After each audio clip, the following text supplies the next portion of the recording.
خصوصی نگاہ لطف و کرم فرماتے ہیں۔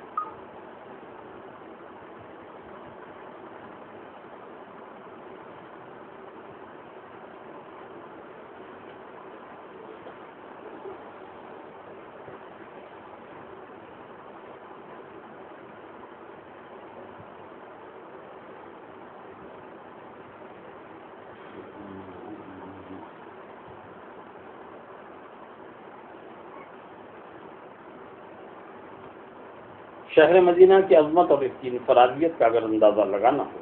ان احادیث کریمہ کا مطالعہ فرمایا، جن احادیث میں ایک بار نہیں بلکہ بار بار تکرار کے ساتھ مدینہ منورہ کی برکت کے لیے دعائے رسول موجود ہے۔ حدیث رسول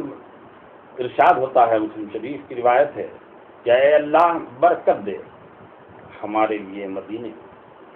اور برکت دے ہمارے لیے شام، اور برکت دے ہمارے لیے مدینہ۔ اے اللہ بے شک حضرت ابراہیم علیہ السلام تیرے بندے اور تیرے خلیل اور تیرے نبی تھے، اور میں تیرا بندہ تیرا نبی ہوں۔ بے شک حضرت ابراہیم علیہ السلام نے دعا کی تھی تجھ سے مکے کے لیے، اور میں دعا کرتا ہوں تجھ سے مدینے کے لیے۔ اس مقدار میں جس مقدار میں تجھ سے دعا کی گئی مکے کے لیے، اور اس کے مثل اس کے ساتھ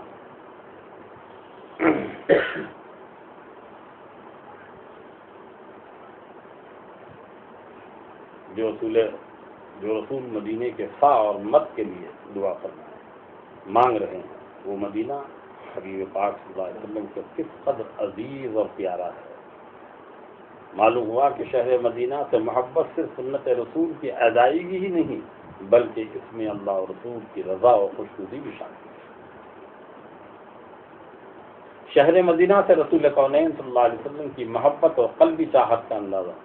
اس روایت سے لگائیے کہ جب کبھی آپ صلی اللہ علیہ وسلم مدینے سے باہر مثلا جنگی اسفار پر جاتے اور واپس لوٹتے تو جو ہی مدینے سے قریب ہوتے اور اس کے محلات پر نظر پڑتی تو آپ صلی اللہ علیہ وسلم پر مدینے کی محبت کا ایسا غلبہ بڑھ جاتا کہ سواری تیز سے تیز کر دیتے، گویا قلب مبارک چاہتا ہے کہ میں جلد سے جلد مدینے سے قریب ہو کر اپنے شہر میں داخل ہو جاؤں۔ حضور سرور کونین صلی اللہ علیہ وسلم نے اپنے پیارے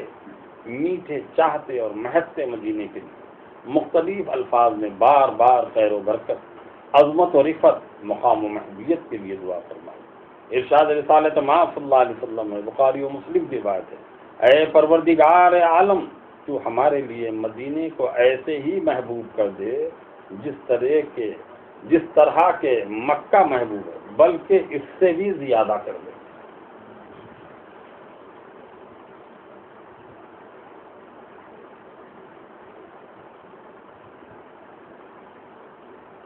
طیبہ میں مر کے ٹھنڈے چلے جاؤ آنکھیں بند، سیدھی سڑک یہ شہر شفاعت نگر کی۔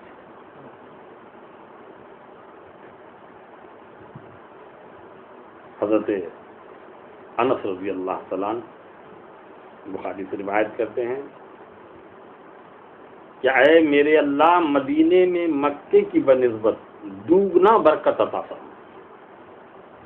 شہر مکۃ المکرمہ دعائے حضرت خلیل علیہ السلام کا پرتو جمال ہے۔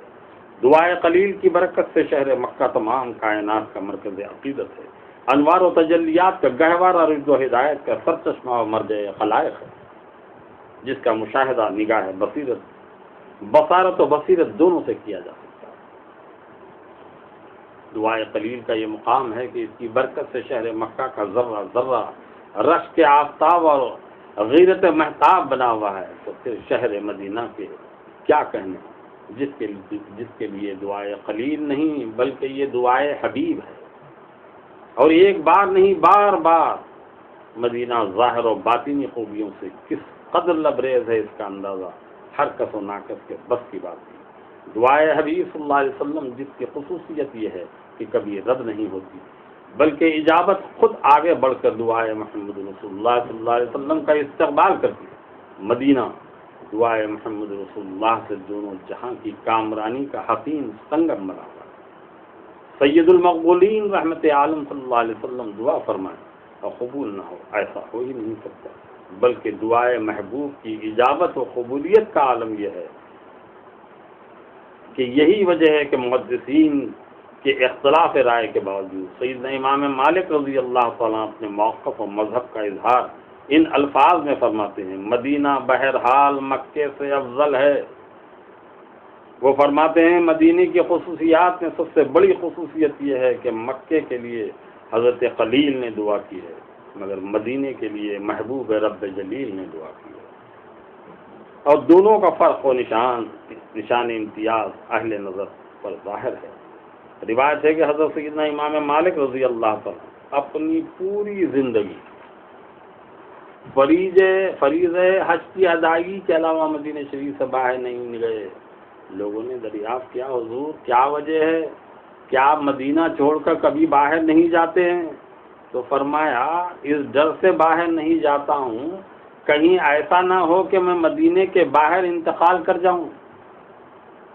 اور مدینے میں مرنے اور مدینے میں دفن ہونے کی فضیلت سے محروم ہو جاؤں۔ بالآخر آپ مدینے ہی میں انتقال ہوا اور جنت البقیع میں مدفون ہوئے۔ آپ نے مدینے میں کبھی چپل یا جوتا استعمال نہیں فرمایا، بلکہ ننگے پاؤں چلا کرتے تھے، اور فرماتے ہیں کہ میں اس بات کو پسند نہیں کرتا کہ جس سرزمین پر آقا و مولا صلی اللہ علیہ وسلم کے قدوم مبارک پڑے ہوں وہاں میں چپل یا جوتا پہن کر چلوں، میں اسے بے ادبی پر محمول کرتا ہوں۔ امیر المومنین حضرت سیدنا فاروق اعظم رضی اللہ تعالیٰ عنہ دعا فرماتے تھے: اے مولا مجھے اپنی راہ میں شہادت نصیب فرما اور مدینے میں شہادت کی موت عطا فرما، اور آپ کی دعا قبول کی۔ مدینے میں شہادت کی موت ہوئی، حضور پاک صلی اللہ علیہ وسلم کی گنبد خضرا میں آخری قیام گاہ نصیب ہوئی۔ انہی اسماء شریفہ میں ایک نام حسنہ ہے، اور حسنہ نام ہونے کی وجہ ظاہر ہے، حسنہ حسن سے مشتق ہے، اور یہ ایک زندہ حقیقت ہے کہ پوری روئے زمین بلکہ 14 طبق زمین و آسمان میں خدائے قادر و قیوم نے جو حسن و جمال، رانائی و زیبائی، شکفتگی و تابندگی، عروج و سربلندی، جمال و خوبصورتی، سخاوت و فیاضی، بخشش و کرم نوازی، رحمت و نورانیت شہر مدینہ کو مرحمت فرمائی، وہ کسی بھی شہر کو حاصل نہیں۔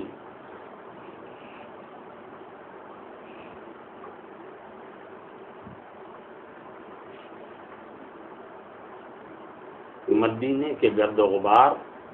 کی قدر و منزلت اور عظمتوں کا اندازہ اس روایت سے لگائیے کہ جب کبھی سرکار مدینہ صلی اللہ علیہ وسلم کے چہرے انور پر مدینے کے گرد و غبار خاک پڑ جاتی تو آپ صلی اللہ علیہ وسلم اسے صاف نہ فرماتے، اور صحابہ کو بھی ان گرد و غبار کو صاف کرنے سے منع فرماتے، اور یوں ارشاد فرماتے: اے لوگو یہ خاک مدینہ ہے جس میں شفا ہے۔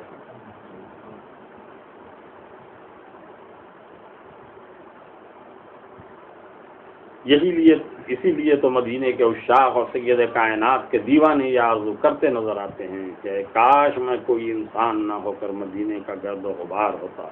تاکہ محبوب کے قدموں کا بوسہ لیتا اور قدم محبوب سے پامال ہو کر سرخری و بلندی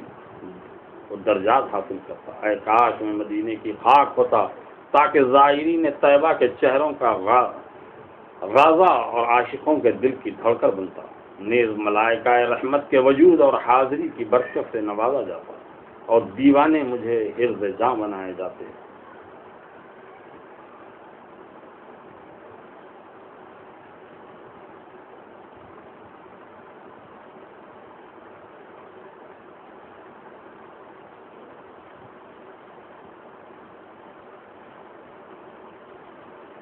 مدینہ وہ شہر، وہ طیب و طاہر شہر ہے جہاں سے بھول کر بھی نحوست بلیات کا گزر نہیں ہوتا، اور نہ ہی مدینہ کسی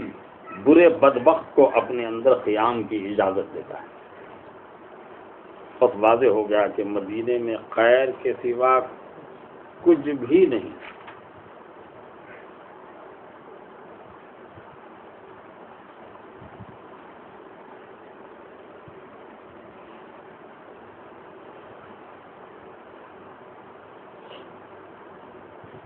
شافیہ اسی لیے مدینے کا نام رکھا گیا کہ اس نام کی علت یہ ہے کہ مدینے کی ہر شے میں شفا ہے،